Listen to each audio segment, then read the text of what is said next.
wearing a suit that is covered in pictures of Zane, like a full-on bodysuit. Yes, yeah. And it's pretty crazy. So that being said, Zane already taking a clean 37%. That is so much damage against Puff.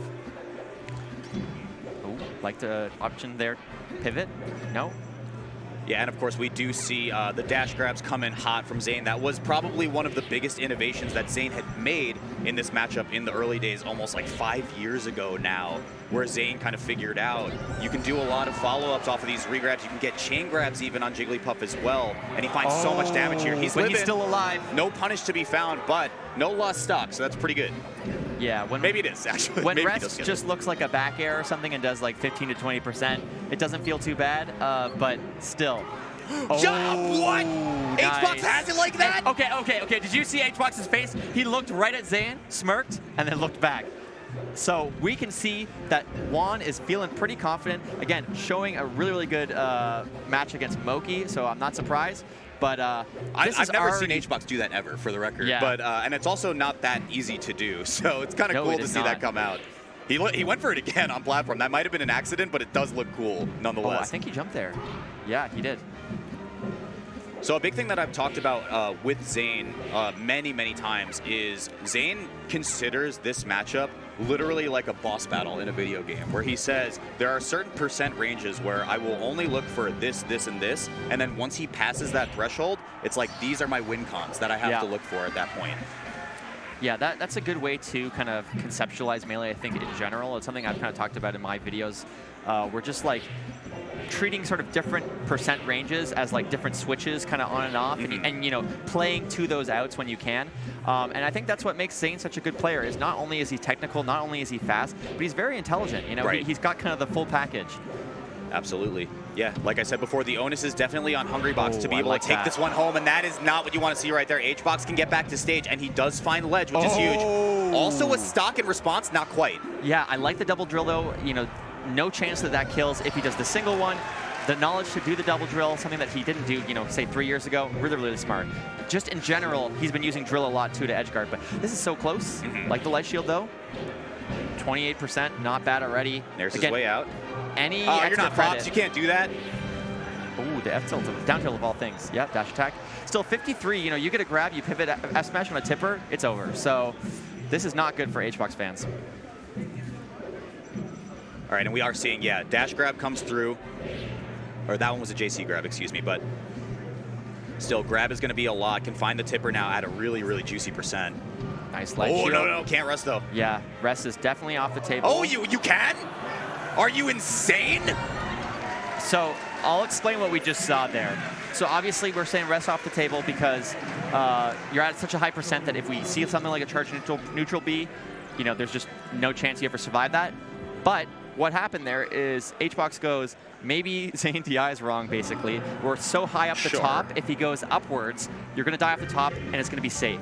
So HBox kind of banking on that, doesn't end up working out, but there was a bit of a method to the madness. It's a risky play, for sure. HBox will go down this first game, and he is upset about the claps that are coming through here.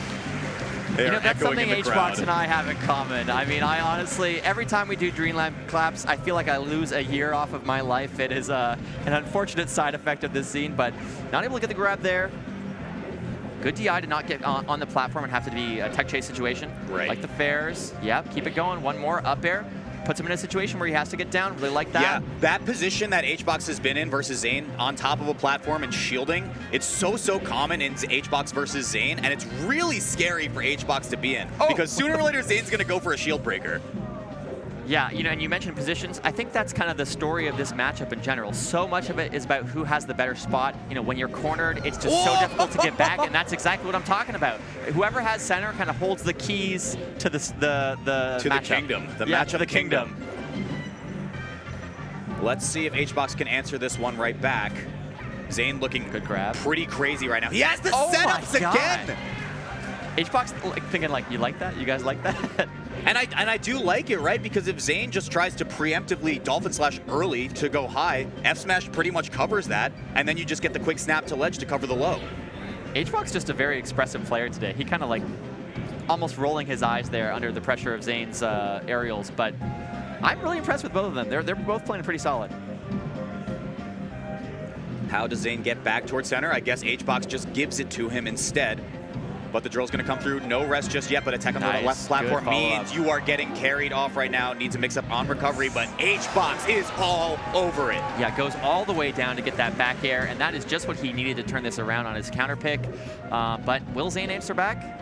Hard to say. This is at the percent where you're kind of like swatting away Jigglypuff. You're not really able to get kind of the same setups that you used to. So you have to play kind of, again, more just sort of winning neutral over and over and over and over again. So kind of a good spot for Jigglypuff. Absolutely, absolutely.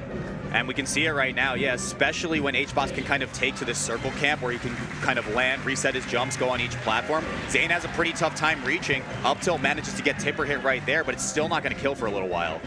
Yeah, and this is, we always talk about mental damage. This is where this thing kind of get a little frustrating. Suddenly your lead turns into 2 stocks potentially, but Zane not even able to close it out. Up tilt not going to do it either with the sour spot. Yeah, this is kind of the fabled Marthritis. We've all seen it before, and it is still going. Tipper fair, depending on positioning, might be able to do it. Oh, are you throwing? What's happening here?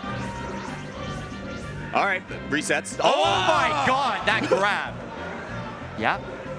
And Kate, 76, that is huge. There, like a stock would be huge too, but Zane just gives him a reverse dolphin slash to find the kill while he just wants to not die. But this is the thing though, at this percent, like literally everything knocks down, like except for probably jab. So you're not probably, certainly jab, but this is a really, really good spot for HBox to be in, but Zane proving that he can combo the hell out of Jigglypuff and turn this around.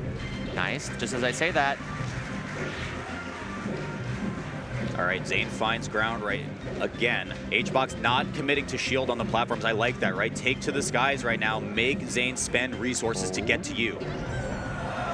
None needed there. Just finds the kill.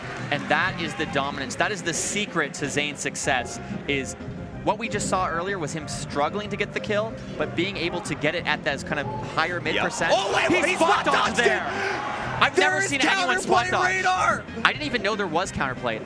This is kind of the beauty of Melee in 2023. They're still innovating after all this time, but this is a bad spot for HBox. Oh, all right. Really, really good stuff from Zane. Again, suddenly, just moments ago, HBox had a huge lead. That is not going to kill. Yeah, you need one more rotation of that, I think, to get the kill off the top. Yeah, this Dreamland kind of backfiring for him, actually. Okay, how does HBox get to the ground right now? Zane knows his win con, and there it is. Not quite enough. It is enough. Zane going to go up 2 games right now. HBox is the one who can't find his footing once again. Yeah, that is a situation, if you're an HBox fan, you do not like to see. Losing on your counter pick can be pretty rough here. It's not as one-sided as something like a Fox versus Puff, but, FD, pretty powerful for Marth. I can see even why he's switching to Fountain, because Dreamland just wasn't really working out for him. If anything, Zane was getting the kills earlier. Sure. Oh, missing the L cancel there, slowing it down a little bit. Oh, we're doing the thing where HBox just drifts into you with an aerial a bunch of times, and Zane's getting ready for it now every single time. Ooh, just barely doesn't get the double dip, though. Oh, my God.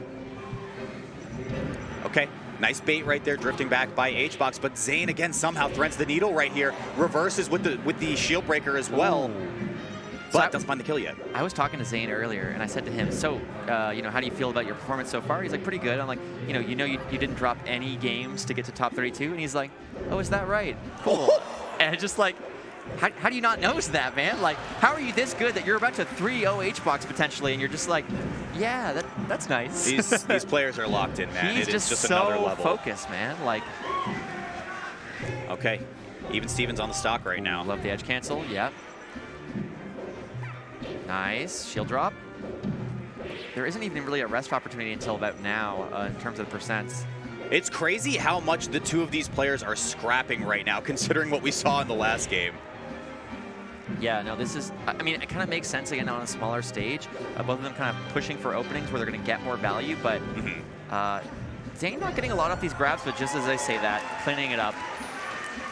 Finds one there. Medium percent for HBox, though, means he can get knocked down on a lot of stuff, which is pretty important. He is low percent, so rest punishes aren't that crazy, even though he's falling behind in stocks. He needs to do something different, though, to stay in this one, because he's one game away from losing it. One big thing that we haven't really been seeing is rests just kind of aren't a huge Yes. factor. The fact that he got a grab there is insane. He set that up so. Oh, he messed it up that time. He set up that shield grab positioning so many times over the years. That dripped Yo. back. What a clever mix-up from Zane. HBox looking a little bit frustrated. Gonna close it out with the up smash, though. We're basically back to even. If HBox can get those rests that he hasn't really been getting during this set, suddenly he could turn around. Yeah, honestly, I think once I see Zane spot dodge the Sing edge guard that HBox wants to go for in game 2, I'm a little shook from that. I'm like, how the hell do I edge guard this guy now? Well, that's the thing. I guess you do have to fall back to the kind of original rest setup that we saw Puffs use for ages, but you know that often comes at a price. You're usually trading. That's the reason why we saw that optimization.